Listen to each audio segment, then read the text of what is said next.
So here's the thing, I didn't grow up with the Anne Rice version of vampires or those god-awful versions of the Twilight movies, but I did grow up with the Hammer film starring Christopher Lee, which I can tell you as a kid scared the piss out of me. Now the majority of the Hammer films I actually saw in the 80s as a kid, and if you look at them now, they're pretty tame by today's standards, but back then as a kid, they were freaking absolutely terrifying. Due in no small part to those films, I've had a lifelong obsession with Dracula. And I've been battling the Prince of Darkness ever since 1986, when the original Castlevania debuted on the NES. So you can just imagine how excited I was when Netflix announced that they were going to be doing an animated series based on Castlevania in the anime style, which is two of my greatest obsessions. Now the Netflix version of Castlevania is amazing and has been critically acclaimed.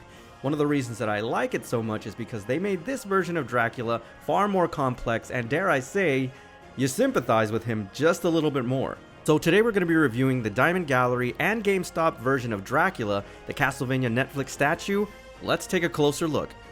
Now, I love the animation in the Netflix series. It's highly stylized. It's a hybrid between American and anime styles, which is really cool. Now, the head sculpt here is absolutely stunning, guys.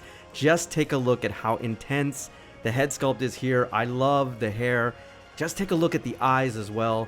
The face and just the way that they did everything is just so mesmerizing, as Dracula tends to do. I also love the flames on his shoulders. Just take a look at that. They look almost liquid as they're draping down on each side of his shoulders. Beautifully done, guys. The midsection and upper torso of this piece is equally impressive. The stance here is pretty incredible. I love how far apart those arms are. Color palette is magnificent. The white offset against the red and the black really stands out. But let me draw your attention to his hands. They're wonderfully sculpted, eerily the fingers are elongated, and just take a look at the action and the motion there. Guys, this is just so well done and such a focal point here. I absolutely love the way they sculpted this in terms of the design. Without question, one of the most favorite things for me is definitely this wall of flame. Now here's the cool thing about this. If you're really crafty and you have a lot of ideas about lighting, you can actually light this thing up if you put like an LED behind it. Of course, it's going to be a custom job, but you can really make this thing a really nice centerpiece, guys. If you have the ingenuity, you can run an LED behind this because it is translucent enough and light it up. But look at how beautiful this is, guys. Now, you definitely want to mirror this piece, and I'm going to show you why in just a moment. Now, the reverse side has a lot of detail. You get a greater appreciation of the flames on his shoulders. Also, the cowl, or collar I should say, is a nice brilliant red. It's offset really nice against the cape. And look at the sculpt there. It's just so well done, guys. Now, I want to draw your attention to this.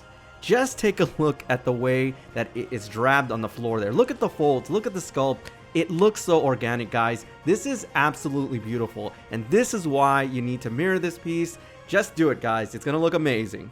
Now again, there's so many things to like about this piece, but one of my favorite aspects, again, in addition to the flame, is definitely the base. The brimstone here is not only intricately detailed, and it has a nice paint job there, but it is razor thin relative to the piece, giving it a very nice low profile. I mean, this thing just looks so well done, guys. And again, it emphasizes the sculpt on the boots. They didn't just cheap out and just cover it with the cape. You know, all these elements put together, you can tell that so much went into the planning of the overall style of this piece. It's compliment upon compliment, and it's really well done. Obviously, guys, this is definitely a holy grail piece.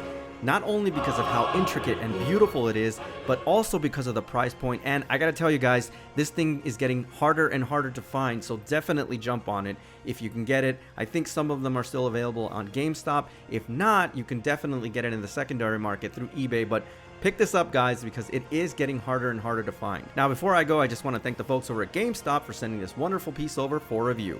Alright everybody, so that's my official review on Diamond Gallery and GameStop's version of Dracula, the Castlevania Netflix statue. As always, I thank you for tuning in, and I'll see you on the next AGR's Pop Culture Reviews.